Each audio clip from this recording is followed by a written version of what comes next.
But who is this? What thing of sea or land, female of sex it seems, that so bedecked, ornate, and gay, comes this way sailing? Milton.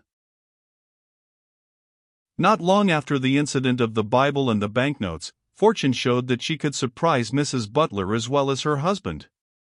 The minister, in order to accomplish the various pieces of business which his unwonted visit to Edinburgh rendered necessary, had been under the necessity of setting out from home in the latter end of the month of February, concluding justly that he would find the space betwixt his departure and the term of Whitsunday, May 24th, short enough for the purpose of bringing forward those various debtors of old David Dean's, out of whose purses a considerable part of the price of his new purchase was to be made good. Jeanie was thus in the unwonted situation of inhabiting a lonely house, and she felt yet more solitary from the death of the good old man who used to divide her cares with her husband. Her children were her principal resource, and to them she paid constant attention. It happened a day or two after Butler's departure that, while she was engaged in some domestic duties, she heard a dispute among the young folk, which, being maintained with obstinacy, appeared to call for her interference. All came to their natural umpire with their complaints. Feemy, not yet 10 years old, charged Davy and Reuben with an attempt to take away her book by force, and David and Reuben replied, the elder, that it was not a book for Feemy to read, and Reuben, that it was about a bad woman. "Where did you get the book, ye little hempie?" said Mrs. Butler. "How dare ye touch Papa's books when he is away?" But the little lady, holding fast a sheet of crumpled paper, declared it was none o' Papa's books, and May Hetley had taken it off the muckle cheese which came from Inverara, for, as was very natural to suppose, a friendly intercourse, with interchange of mutual civilities, was kept up from time to time between Mrs. Dolly Dutton, now Mrs. Mac Corkindale, and her former friends. Jeanie took the subject of contention out of the child's hand, to satisfy herself of the propriety of her studies, but how much was she struck when she read upon the title of the broadside sheet, The Last Speech, Confession, and Dying Words of Margaret Macraw, or Murdoch's Son, executed on Harrowby Hill, near Carlisle, the day of 1737.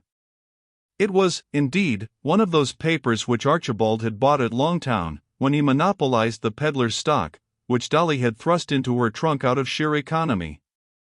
One or two copies, it seems, had remained in her repositories at Inverary, till she chanced to need them in packing a cheese, which, as a very superior production, was sent, in the way of civil challenge, to the dairy at Knocktarlady. The title of this paper, so strangely fallen into the very hands from which, in well-meant respect to her feelings, it had been so long detained, was of itself sufficiently startling, but the narrative itself was so interesting, that Jeanie, shaking herself loose from the children, ran upstairs to her own apartment, and bolted the door, to peruse it without interruption. The narrative, which appeared to have been drawn up, or at least corrected, by the clergyman who attended this unhappy woman, stated the crime for which she suffered to have been her active part in that atrocious robbery and murder, committed near 2 years since near Haltwhistle, for which the notorious Frank Levitt was committed for trial at Lancaster Assizes. It was supposed the evidence of the accomplice Thomas Tuck, commonly called Tyburn Tom, upon which the woman had been convicted, would weigh equally heavy against him, although many were inclined to think it was Tuck himself who had struck the fatal blow, according to the dying statement of Meg Murdoch's son. After a circumstantial account of the crime for which she suffered, there was a brief sketch of Margaret's life. It was stated that she was a Scotchwoman by birth, and married a soldier in the Cameronian regiment, that she long followed the camp, and had doubtless acquired in fields of battle, and similar scenes, that ferocity and love of plunder for which she had been afterwards distinguished, that her husband, having obtained his discharge, became servant to a beneficed clergyman of high situation and character in Lincolnshire, and that she acquired the confidence and esteem of that honourable family. She had lost this many years after her husband's death, it was stated, in consequence of conniving at the irregularities of her daughter with the heir of the family, added to the suspicious circumstances attending the birth of a child, which was strongly suspected to have met with foul play, in order to preserve, if possible, the girl's reputation. After this she had led a wandering life both in England and Scotland, under colour sometimes of telling fortunes, sometimes of driving a trade in smuggled wares, but, in fact, receiving stolen goods, and occasionally actively joining in the exploits by which they were obtained. Many of her crimes she had boasted of after conviction, and there was one circumstance for which she seemed to feel a mixture of joy and occasional compunction. When she was residing in the suburbs of Edinburgh during the preceding summer, a girl, who had been seduced by one of her confederates, was entrusted to her charge, and in her house delivered of a male infant. Her daughter, whose mind was in a state of derangement ever since she had lost her own child, according to the criminal's account, carried off the poor girl's infant, taking it for her own, of the reality of whose death she at times could not be persuaded. Margaret Murdochson stated that she, for some time, believed her daughter had actually destroyed the infant in her mad fits, and that she gave the father to understand so, but afterwards learned that a female stroller had got it from her. She showed some compunction at having separated mother and child, especially as the mother had nearly suffered death, being condemned, on the Scotch law, for the supposed murder of her infant. When it was asked what possible interest she could have had in exposing the unfortunate girl to suffer for a crime she had not committed, she asked, if they thought she was going to put her own daughter into trouble to save another? She did not know what the Scotch law would have done to her for carrying the child away. This answer was by no means satisfactory to the clergyman, and he discovered, by close examination, that she had a deep and revengeful hatred against the young person whom she had thus injured. But the paper intimated that, whatever besides she had communicated upon this subject was confided by her in private to the worthy and reverend Archdeacon who had bestowed such particular pains in affording her spiritual assistance. The broadside went on to intimate that, after her execution, of which the particulars were given, her daughter, the insane person mentioned more than once, and who was generally known by the name of Madge Wildfire, had been very ill-used by the populace, under the belief that she was a sorceress, and an accomplice in her mother's crimes, and had been with difficulty rescued by the prompt interference of the police. Such, for we omit moral reflections, and all that may seem unnecessary to the explanation of our story, was the tenor of the broadside. To Mrs. Butler it contained intelligence of the highest importance, since it seemed to afford the most unequivocal proof of her sister's innocence respecting the crime for which she had so nearly suffered. It is true, neither she nor her husband, nor even her father, had ever believed her capable of touching her infant with an unkind hand when in possession of her reason, but there was a darkness on the subject, and what might have happened in a moment of insanity was dreadful to think upon. Besides, whatever was their own conviction, they had no means of establishing Effie's innocence to the world, which, according to the tenor of this fugitive publication, was now at length completely manifested by the dying confession of the person chiefly interested in concealing it. After thanking God for a discovery so dear to her feelings, Mrs. Butler began to consider what use she should make of it. To have shown it to her husband would have been her first impulse, but, besides that he was absent from home, and the matter too delicate to be the subject of correspondence by an indifferent penwoman, Mrs. Butler recollected that he was not possessed of the information necessary to form a judgment upon the occasion, and that, adhering to the rule which she had considered as most advisable, she had best transmit the information immediately to her sister, and leave her to adjust with her husband the mode in which they should avail themselves of it. Accordingly, she dispatched a special messenger to Glasgow with a packet, enclosing the confession of Margaret Murdochson, addressed, as usual, under cover, to Mr. Whiterose of York. She expected, with anxiety, an answer, but none arrived in the usual course of post, and she was left to imagine how many various causes might account for Lady Staunton's silence. She began to be half sorry that she had parted with the printed paper, both for fear of its having fallen into bad hands, and from the desire of regaining the document which might be essential to establish her sister's innocence. She was even doubting whether she had not better commit the whole matter to her husband's consideration, when other incidents occurred to divert her purpose.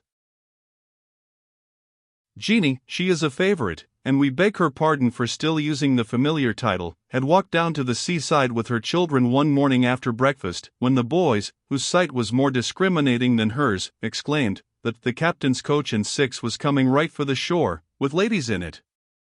Jeanie instinctively bent her eyes on the approaching boat, and became soon sensible that there were two females in the stern, seated beside the gracious Duncan, who acted as pilot. It was a point of politeness to walk towards the landing place, in order to receive them, especially as she saw that the captain of Knockdunder was upon honor and ceremony. His piper was in the bow of the boat, sending forth music, of which one half sounded the better that the other was drowned by the waves and the breeze. Moreover, he himself had his brigadier wig newly frizzed, his bonnet, he had abjured the cocked hat, decorated with St. George's Red Cross, his uniform mounted as a captain of militia, the Duke's flag with the boar's head displayed, all intimated parade and gala. As Mrs. Butler approached the landing place, she observed the captain hand the ladies ashore with marks of great attention, and the parties advanced towards her, the captain a few steps before the two ladies, of whom the taller and elder leaned on the shoulder of the other, who seemed to be an attendant or servant. As they met, Duncan, in his best, most important, and deepest tone of Highland civility, begged leave to introduce to Mrs. Butler, Lady, I hae forgotten your ladyship's name. Never mind my name, sir, said the lady, I trust Mrs. Butler will be at no loss. The Duke's letter, and, as she observed Mrs. Butler look confused, she said again to Duncan something sharply, Did you not send the letter last night, sir? In troth I didna, and I crave your ladyship's pardon, but you see, madam, I thought it would do as will to tay, Pecayus Mrs. Butler is never ta'en out o' sorts, never, and the coach was out fishing, and the gig was gained a Greenock for a keg of brandy, and put here's his grace's letter. Give it me, sir, said the lady, taking it out of his hand, since you have not found it convenient to do me the favour to send it before me, I will deliver it myself. Mrs. Butler looked with great attention, and a certain dubious feeling of deep interest, on the lady, who thus expressed herself with authority over the man of authority, and to whose mandates he seemed to submit, resigning the letter with a just as your ladyship is pleased to order it. The lady was rather above the middle size, beautifully made, though something embonpoint, with a hand and arm exquisitely formed. Her manner was easy, dignified, and commanding, and seemed to evince high birth and the habits of elevated society. She wore a travelling dress, a grey beaver hat, and a veil of Flanders lace. Two footmen, in rich liveries, who got out of the barge, and lifted out a trunk and portmanteau, appeared to belong to her suite. As you did not receive the letter, madam, which should have served for my introduction, for I presume you are Mrs. Butler, I will not present it to you till you are so good as to admit me into your house without it. To be sure, madam, said Knockdunder, ye canna doubt Mrs. Butler will do that. Mrs. Butler, this is lady, these Tamned southern names rin out o' my head like a stain trowling downhill, but I believe she is a Scottish woman porn, the mair our credit, and I presume her ladyship is of the house of. The Duke of Argyll knows my family very well, sir, said the lady, in a tone which seemed designed to silence Duncan, or, at any rate, which had that effect completely. There was something about the whole of this stranger's address, and tone, and manner, which acted upon Jeanie's feelings like the illusions of a dream, that tease us with a puzzling approach to reality. Something there was of her sister in the gait and manner of the stranger, as well as in the sound of her voice, and something also, when, lifting her veil, she showed features, to which, changed as they were in expression and complexion, she could not but attach many remembrances.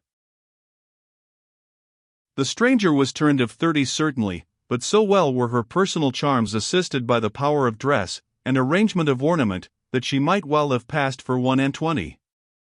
And her behavior was so steady and so composed, that, as often as Mrs. Butler perceived anew some point of resemblance to her unfortunate sister, so often the sustained self-command and absolute composure of the stranger destroyed the ideas which began to arise in her imagination.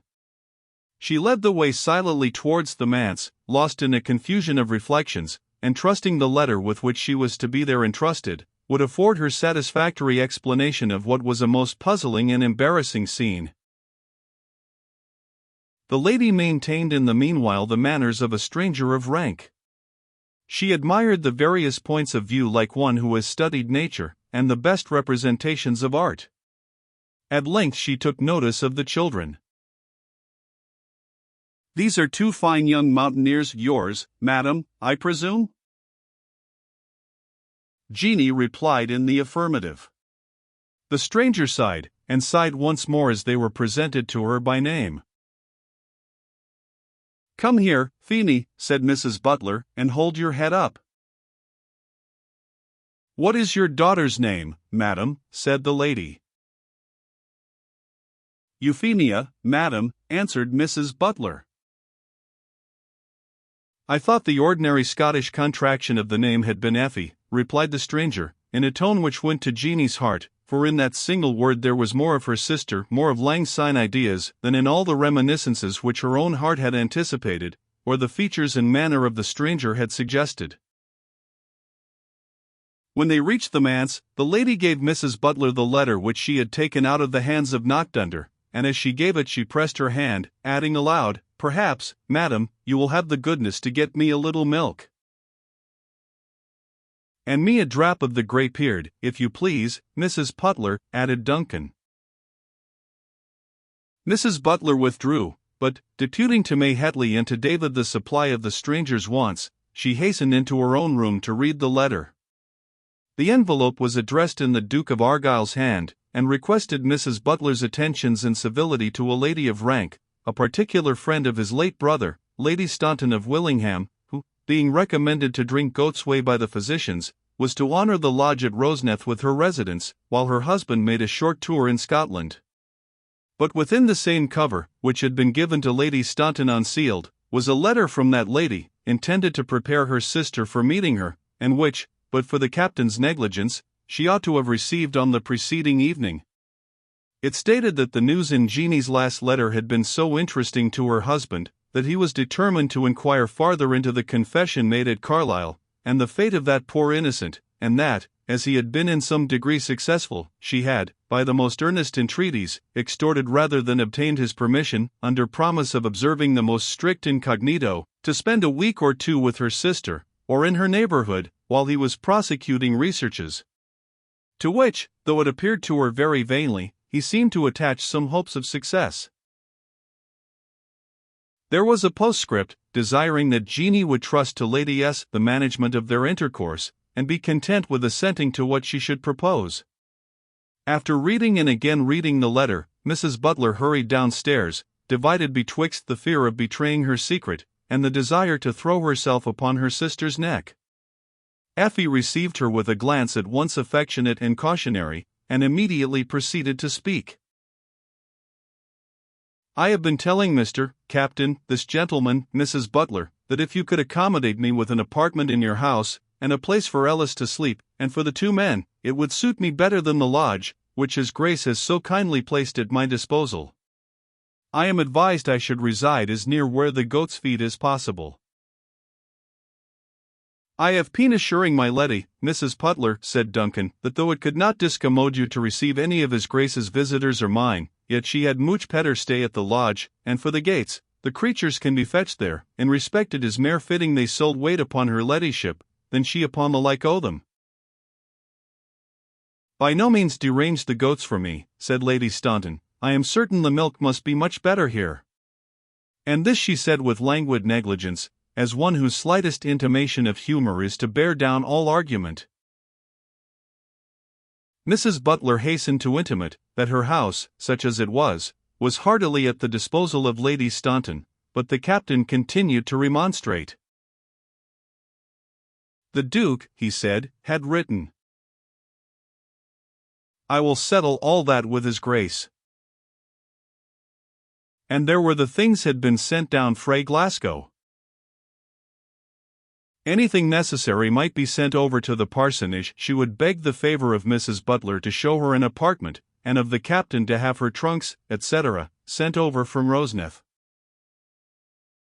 So she courtesied off poor Duncan, who departed, saying in his secret soul, Cot tam her English impudence, she takes possession of the minister's house as an it were her ain, and speaks to gentlemans as if they were pounden servants, and pertamned to her, and there's the deer that was shot too, but we will send it ower to the manse, whilk will be put civil, seeing I hae prot worthy Mrs. Butler sick a fliskmahoy.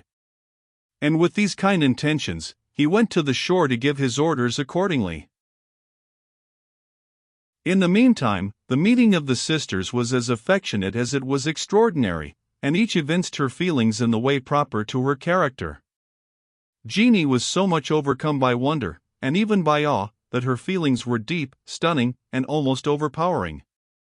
Effie, on the other hand, wept, laughed, sobbed, screamed, and clapped her hands for joy, all in the space of 5 minutes, giving way at once, and without reserve, to a natural excessive vivacity of temper, which no one, however, knew better how to restrain under the rules of artificial breeding. After an hour had passed like a moment in their expressions of mutual affection, Lady Staunton observed the captain walking with impatient steps below the window. "That tiresome Highland fool has returned upon our hands," she said. "I will pray him to grace us with his absence." "Hout no! Hout no," said Mrs. Butler, in a tone of entreaty, "ye mauna affront the captain." "Affront," said Lady Staunton, "nobody is ever affronted at what I do or say, my dear. However, I will endure him, since you think it proper." The captain was accordingly graciously requested by Lady Staunton to remain during dinner. During this visit his studious and punctilious complaisance towards the lady of rank was happily contrasted by the cavalier air of civil familiarity in which he indulged towards the minister's wife. "I have not been able to persuade Mrs. Butler," said Lady Staunton to the captain, during the interval when Jeanie had left the parlour, "to let me talk of making any recompense for storming her house, and garrisoning it in the way I have done." "Doubtless, madam," said the captain, "it what'll become Mrs. Butler, is a very decent potty, to make any such charge to a lady who comes from my house, or his grace's, which is the same thing. And speaking of garrisons, in the year 45, I was put with a garrison of 20 of my lads in the house of Invergarry, whilk had near been unhappily, for. I beg your pardon, sir, but I wish I could think of some way of indemnifying this good lady." "Oh, no need of indemnifying at all, no trouble for her, nothing at all, so, peeing in the house of Invergarry, and the people about it being uncanny, I doubted the worst, and—" "Do you happen to know, sir," said Lady Staunton, "if any of these 2 lads, these young Butlers, show any turn for the army?" "Could not say, indeed, my leddy," replied Knockdunder, "so, I knowing the people to pee on chancy, and not to lippen to, and hearing a pibroch in the wood, I peggin to pid my lads look to their flints, and then—" "For," said Lady Staunton, with the most ruthless disregard to the narrative which she mangled by these interruptions, "if that should be the case, it should cost Sir George but the asking a pair of colours for one of them at the War Office, since we have always supported government, and never had occasion to trouble ministers."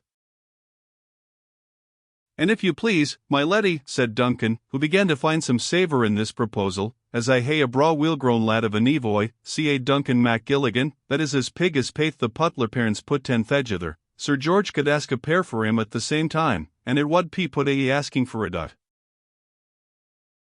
Lady Staunton only answered this hint with a well-bred stare, which gave no sort of encouragement.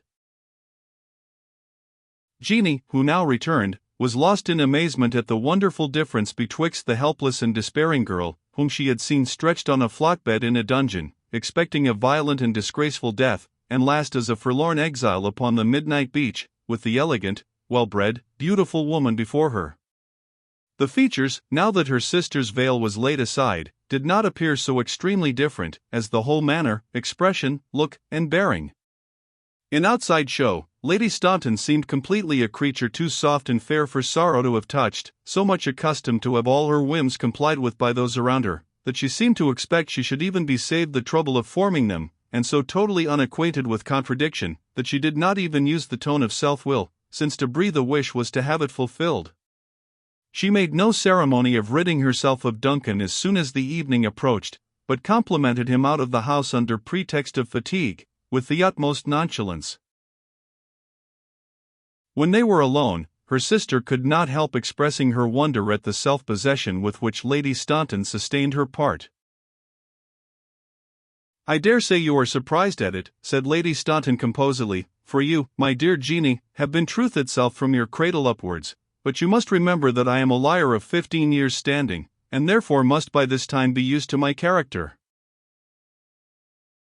In fact, during the feverish tumult of feelings excited during the 2 or 3 first days, Mrs. Butler thought her sister's manner was completely contradictory of the desponding tone which pervaded her correspondence. She was moved to tears, indeed, by the sight of her father's grave, marked by a modest stone recording his piety and integrity, but lighter impressions and associations had also power over her. She amused herself with visiting the dairy, in which she had so long been assistant, and was so near discovering herself to May Headley, by betraying her acquaintance with the celebrated receipt for Dunlop cheese, that she compared herself to Bedreddin Hassan, whom the vizier, his father-in-law, discovered by his superlative skill in composing cream tarts with pepper in them. But when the novelty of such avocations ceased to amuse her, she showed to her sister but too plainly, that the gaudy coloring with which she veiled her unhappiness afforded as little real comfort, as the gay uniform of the soldier when it is drawn over his mortal wound.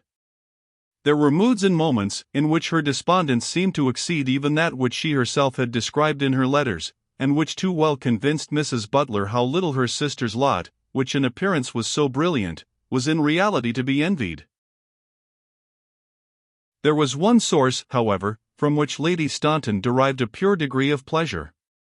Gifted in every particular with a higher degree of imagination than that of her sister, she was an admirer of the beauties of nature, a taste which compensates many evils to those who happen to enjoy it. Here her character of a fine lady stopped short, where she ought to have screamed at ilk clough, and screeched at ilka how, as loud as she had seen the worry cow. On the contrary, with the 2 boys for her guides, she undertook long and fatiguing walks among the neighboring mountains, to visit glens, lakes, waterfalls, or whatever scenes of natural wonder or beauty lay concealed among their recesses. It is Wordsworth, I think, who, talking of an old man under difficulties, remarks, with a singular attention to nature, whether it was care that spurred him, God only knows, but to the very last, he had the lightest foot in Ennerdale.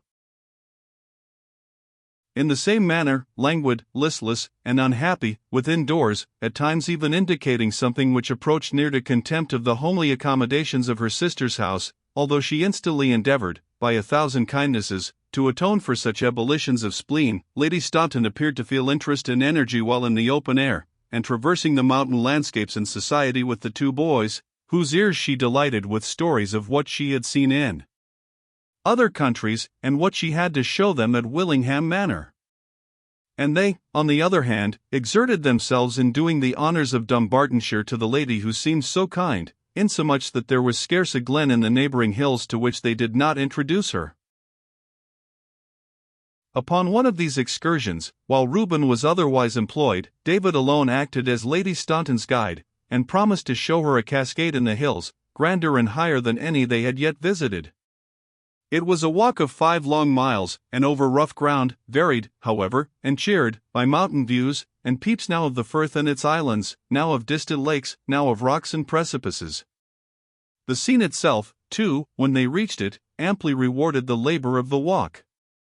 A single chute carried a considerable stream over the face of a black rock, which contrasted strongly in color with the white foam of the cascade, and, at the depth of about 20 feet, another rock intercepted the view of the bottom of the fall.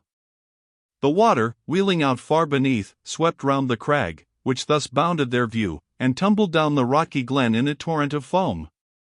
Those who love nature always desire to penetrate into its utmost recesses, and Lady Staunton asked David whether there was not some mode of gaining a view of the abyss at the foot of the fall. He said that he knew a station on a shelf on the farther side of the intercepting rock, from which the whole waterfall was visible, but that the road to it was steep and slippery and dangerous. Bent, however, on gratifying her curiosity, she desired him to lead the way, and accordingly he did so over crag and stone, anxiously pointing out to her the resting places where she ought to step, for their mode of advancing soon ceased to be walking, and became scrambling.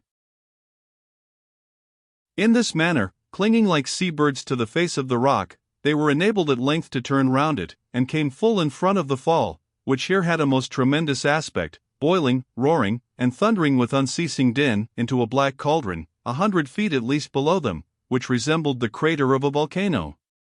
The noise, the dashing of the waters, which gave an unsteady appearance to all around them, the trembling even of the huge crag on which they stood, the precariousness of their footing, for there was scarce room for them to stand on the shelf of rock which they had thus attained, had so powerful an effect on the senses and imagination of Lady Staunton, that she called out to David she was falling, and would in fact have dropped from the crag had he not caught hold of her. The boy was bold and stout of his age, still he was but 14 years old, and as his assistance gave no confidence to Lady Staunton, she felt her situation become really perilous. The chance was, that, in the appalling novelty of the circumstances, he might have caught the infection of her panic, in which case it is likely that both must have perished. She now screamed with terror, though without hope of calling anyone to her assistance. To her amazement, the scream was answered by a whistle from above, of a tone so clear and shrill, that it was heard even amid the noise of the waterfall. In this moment of terror and perplexity, a human face, black, and having grizzled hair hanging down over the forehead and cheeks, and mixing with mustaches and a beard of the same color, and as much matted and tangled, looked down on them from a broken part of the rock above. "It is the enemy," said the boy, who had very nearly become incapable of supporting Lady Staunton. "No, no," she exclaimed, inaccessible to supernatural terrors, and restored to the presence of mind of which she had been deprived by the danger of her situation. "It is a man, for God's sake, my friend, help us." The face glared at them, but made no answer. In a second or two afterwards, another, that of a young lad, appeared beside the first, equally swart and begrimed, but having tangled black hair, descending in elf-locks, which gave an air of wildness and ferocity to the whole expression of the countenance. Lady Staunton repeated her entreaties, clinging to the rock with more energy, as she found that, from the superstitious terror of her guide, he became incapable of supporting her. Her words were probably drowned in the roar of the falling stream, for, though she observed the lips of the young being whom she supplicated move as he spoke in reply, not a word reached her ear. A moment afterwards it appeared he had not mistaken the nature of her supplication, which, indeed, was easy to be understood from her situation and gestures. The younger apparition disappeared, and immediately after lowered a ladder of twisted osiers, about 8 feet in length, and made signs to David to hold it fast while the lady ascended. Despair gives courage, and finding herself in this fearful predicament, Lady Staunton did not hesitate to risk the ascent by the precarious means which this accommodation afforded, and, carefully assisted by the person who had thus providentially come to her aid, she reached the summit in safety. She did not, however, even look around her until she saw her nephew lightly and actively follow her examples, although there was now no one to hold the ladder fast. When she saw him safe she looked round, and could not help shuddering at the place and company in which she found herself. They were on a sort of platform of rock, surrounded on every side by precipices, or overhanging cliffs, and which it would have been scarce possible for any research to have discovered, as it did not seem to be commanded by any accessible position. It was partly covered by a huge fragment of stone, which, having fallen from the cliffs above, had been intercepted by others in its descent, and jammed so as to serve for a sloping roof to the farther part of the broad shelf or platform on which they stood. A quantity of withered moss and leaves, strewed beneath this rude and wretched shelter, showed the layers, they could not be termed the beds, of those who dwelt in this eyrie, for it deserved no other name. Of these, 2 were before Lady Staunton. One, the same who had afforded such timely assistance, stood upright before them, a tall, lathy, young savage, his dress a tattered plaid and filabeg, no shoes, no stockings, no hat or bonnet, the place of the last being supplied by his hair, twisted and matted like the glib of the ancient wild Irish, and, like theirs, forming a natural thickset stout enough to bear off the cut of a sword. Yet the eyes of the lad were keen and sparkling, his gesture free and noble, like that of all savages. He took little notice of David Butler, but gazed with wonder on Lady Staunton, as a being different probably in dress, and superior in beauty, to anything he had ever beheld. The old man, whose face they had first seen, remained recumbent in the same posture as when he had first looked down on them, only his face was turned towards them as he lay and looked up with a lazy and listless apathy, which belied the general expression of his dark and rugged features. He seemed a very tall man, but was scarce better clad than the younger. He had on a loose lowland greatcoat, and ragged tartan trews or pantaloons. All around looked singularly wild and unpropitious.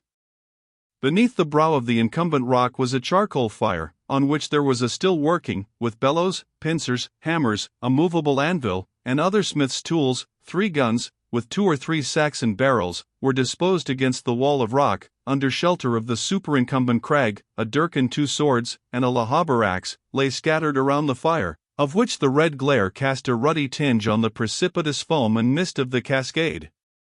The lad, when he had satisfied his curiosity with staring at Lady Staunton, fetched an earthen jar and a horn cup, into which he poured some spirits, apparently hot from the still, and offered them successively to the lady and to the boy. Both declined, and the young savage quaffed off the draught, which could not amount to less than 3 ordinary glasses. He then fetched another ladder from the corner of the cavern, if it could be termed so, adjusted it against the transverse rock, which served as a roof, and made signs for the lady to ascend it, while he held it fast below. She did so, and found herself on the top of a broad rock, near the brink of the chasm into which the brook precipitates itself. She could see the crest of the torrent flung loose down the rock, like the mane of a wild horse, but without having any view of the lower platform from which she had ascended. David was not suffered to mount so easily. The lad, from sport or love of mischief, shook the ladder a good deal as he ascended, and seemed to enjoy the terror of young Butler, so that, when they had both come up, they looked on each other with no friendly eyes. Neither, however, spoke. The young caird, or tinker, or gypsy, with a good deal of attention, assisted Lady Staunton up a very perilous ascent which she had still to encounter, and they were followed by David Butler, until all 3 stood clear of the ravine on the side of a mountain, whose sides were covered with heather and sheets of loose shingle. So narrow was the chasm out of which they ascended, that, unless when they were on the very verge, they had passed to the other side without perceiving the existence of a rent so fearful, and nothing was seen of the cataract, though its deep hoarse voice was still heard. Lady Staunton, freed from the danger of rock and river, had now a new subject of anxiety. Her 2 guides confronted each other with angry countenances, for David, though younger by 2 years at least, and much shorter, was a stout, well-set, and very bold boy. "You are the Blackcoat's son of Noctarlity," said the young caird. "If you come here again, I'll pitch you down the linn like a football." "Aye, lad, ye are very short to be sae lang," retorted young Butler undauntedly, and measuring his opponent's height with an undismayed eye. "I am thinking you are a gillie of Black Donacha. If you come down the glen, we'll shoot you like a wild buck." "You may tell your father," said the lad, "that the leaf on the timber is the last he shall see. We will hae amends for the mischief he has done to us." "I hope he will live to see mony simmers, and do ye muckle mair," answered David. More might have passed, but Lady Staunton stepped between them with her purse in her hand, and taking out a guinea, of which it contained several, visible through the network, as well as some silver in the opposite end, offered it to the caird. "The white siller, lady, the white siller," said the young savage, to whom the value of gold was probably unknown. Lady Staunton poured what silver she had into his hand, and the juvenile savage snatched it greedily, and made a sort of half-inclination of acknowledgment and adieu. "Let us make haste now, Lady Staunton," said David, "for there will be little peace with them since they hae seen your purse."